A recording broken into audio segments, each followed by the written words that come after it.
নমস্কার বন্ধুরা, বাংলার বাড়ি প্রকল্পে দ্বিতীয় কিস্তির টাকা সরকার দেবে। তবে তার আগে এমন প্রচুর সংখ্যক উপভোক্তা রয়েছে যারা অযোগ্য হওয়া সত্ত্বেও কিন্তু বাংলার বাড়ির প্রথম কিস্তির 60,000 টাকা তাদের ব্যাংক অ্যাকাউন্টে পেয়েছে। তো সরকার কিন্তু সেই সমস্ত অযোগ্য উপভোক্তাদের কাছ থেকে বাংলার বাড়ি প্রকল্পের টাকা কিন্তু ফেরত নেবে। তো বন্ধুরা, যে সমস্ত উপভোক্তা রয়েছে যাদের পাকা বাড়ি থাকা সত্ত্বেও কিন্তু তারা বাংলার বাড়ি প্রকল্পের টাকা পেয়েছে, এবং আরো এমন উপভোক্তা রয়েছে যারা একবার বাংলার বাড়ি প্রকল্পের টাকা পেয়েছিল, পুনরায় কিন্তু এই টাকা আবার তারা পেয়েছে। তো বন্ধুরা, সেই সমস্ত উপভোক্তারা এবং সেই সঙ্গে আরো যে সমস্ত উপভোক্তারা সরকারি নিয়ম কানুন না মেনে অসৎভাবে টাকা পেয়েছে ব্যাংক অ্যাকাউন্টে, তাদের কাছ থেকে কিন্তু সরকার ফেরত নেবে এই বাংলার বাড়ি প্রকল্পের যে প্রথম কিস্তির 60,000 টাকা। তো বন্ধুরা, ইতিমধ্যে কিন্তু 10,000 এরকম উপভোক্তা চিহ্নিত হয়েছে এবং বর্তমানে কিন্তু সরকার থেকে তদন্ত প্রক্রিয়া চলছে এবং সেই সঙ্গে সমীক্ষার কাজও চলছে। তো যারা অযোগ্য বলে বিবেচিত হবে তাদের কাছ থেকে সরকার টাকা ফেরত নেবে এবং যারা যোগ্য আবেদনকারী তাদেরকেই শুধুমাত্র কিন্তু বাংলা বাড়ি প্রকল্পের দ্বিতীয় কিস্তির টাকা ছাড়া হবে। তো বন্ধুরা, এবার আসুন দেখে নিই এ সম্পর্কে একটি আপডেটে কি বলা হয়েছে, তারপরে আমি আপনাদের সঙ্গে বিস্তারিত এ সম্পর্কে আলোচনা করছি। তো বন্ধুরা, এবার দেখুন এই বিষয়ে একটি আপডেটে বলা হয়েছে তালিকা তৈরির কাজ চলছে জেলায় জেলায়। নবান্ন সূত্রে খবর, প্রায় 1010 উপভোক্তা ইতিমধ্যেই চিহ্নিত হয়েছেন। তাদের কেউ সরকারি নিয়ম লঙ্ঘন করে বাড়ি নিয়েছেন, কোথাও আবার একজনের নামে একাধিক বাড়ি হয়েছে। গোটা তালিকায় এবার ঝাড়াই বাছাই হচ্ছে। আর উল্লেখ্য, প্রথম ধাপে 12 লক্ষ উপভোক্তা এই প্রকল্পে 1,20,000 টাকা করে পেয়েছেন। আর দ্বিতীয় ধাপে আরো 16 লক্ষ মানুষকে এই বাড়ি দেবে বলে প্রথম ধাপের 60,000 টাকা বাংলার বাড়ি প্রকল্পে বেআইনিভাবে সুবিধা নিয়েছেন যারা, তাদের এবার সেই অর্থ ফেরত দিতে হবে সরকারকে। পালা বদলের পর গোটা প্রক্রিয়া নিয়েই তদন্তের নির্দেশ দেওয়া হয়েছে নবান্নের তরফে। তো বন্ধুরা, বুঝতে পারলেন, প্রথম ধাপে যে 12 লক্ষ উপভোক্তা তারা কিন্তু বাংলা বাড়ি প্রকল্পের 2টি কিস্তির টাকা পেয়ে গেছে। তবে দ্বিতীয় ধাপে যে 16 লক্ষ উপভোক্তা যাদেরকে প্রথম কিস্তির 60,000 টাকা করে দেওয়া হয়েছে, দ্বিতীয় ধাপের যে 60,000 টাকা পাবেন তাদের মধ্যে কিন্তু প্রচুর সংখ্যক এমন উপভোক্তা ঢুকে রয়েছে যারা বেআইনিভাবে সুবিধা নিয়েছেন। তো তাদের কাছ থেকে কিন্তু সরকার এবার তদন্ত করছে এবং সরকার কিন্তু সেই অর্থ তাদের কাছ থেকে অযোগ্য বলে প্রমাণিত হলে সেই অর্থটা কিন্তু ফেরত নেওয়া হবে, এমনটাই কিন্তু নির্দেশ দেওয়া হয়েছে নবান্নের তরফ থেকে। তারপর দেখুন বলা হয়েছে এক আধিকারিকের কথায়, প্রথম ধাপের থেকে দ্বিতীয় ধাপে বেআইনিভাবে বাড়ি প্রাপকের সংখ্যা বেশি।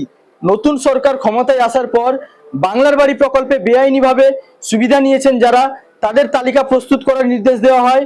পঞ্চায়েত এবং গ্রামোন্নয়ন দপ্তরের সচিবকে চিঠি দিয়ে এই নির্দেশ দেন রাজ্যের মুখ্য সচিব মনোজ আগারওয়াল। চিঠিতে উল্লেখ করা হয়, সরকারি নিয়ম লঙ্ঘন করে বহু অযোগ্য উপভোক্তা অন্যায়ভাবে সুবিধা পেয়েছেন বলে অভিযোগ। আরও অভিযোগ, একজনের নামে একাধিক বাড়িও রয়েছে। তাছাড়া যার পাকা বাড়ি রয়েছে তিনিও এই প্রকল্পের সুবিধা নিয়েছেন।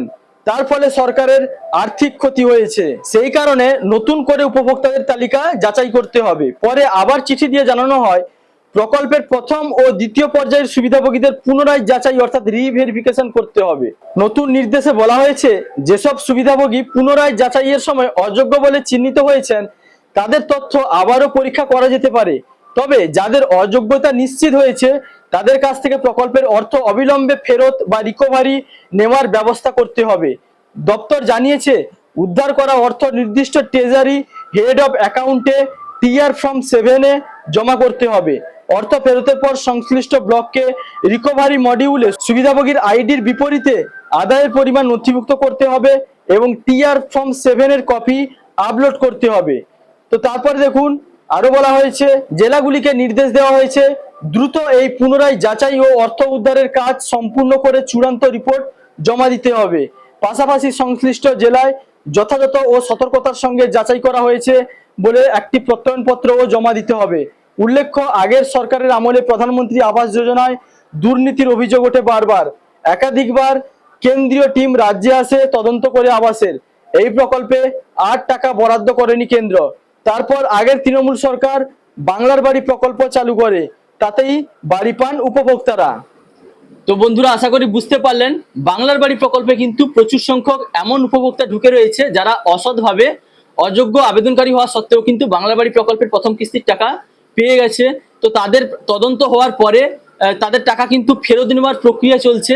তো এই তদন্ত প্রক্রিয়া শেষ হয়ে যাওয়ার পরে কিন্তু যোগ্য যে সমস্ত আবেদনকারী রয়েছেন আপনাদের কিন্তু দ্বিতীয় কিস্তির টাকা সরকার থেকে ছেড়ে দিবে। তো বন্ধুরা, সরকার থেকে এর আগে যে একটি আপডেট এসেছিল 7 দিনের মধ্যে আপনাদের টাকা ছেড়ে দিবে, কিন্তু এই উপভোক্তারা, অযোগ্য উপভোক্তারা ঢুকে থাকার জন্য তাদের যে তদন্ত করার প্রক্রিয়াটা, এর জন্য সময় লেগে যাচ্ছে, যে কারণে কিন্তু সেই প্রক্রিয়া শেষ হওয়ার পরেই কিন্তু দ্বিতীয় কিস্তির টাকা আপনাদের অবশ্যই, যে সমস্ত যোগ্য আবেদনকারী রয়েছেন, যোগ্য উপভোক্তা রয়েছেন, আপনাদের টাকা কিন্তু ব্যাংকে চলে আসবে।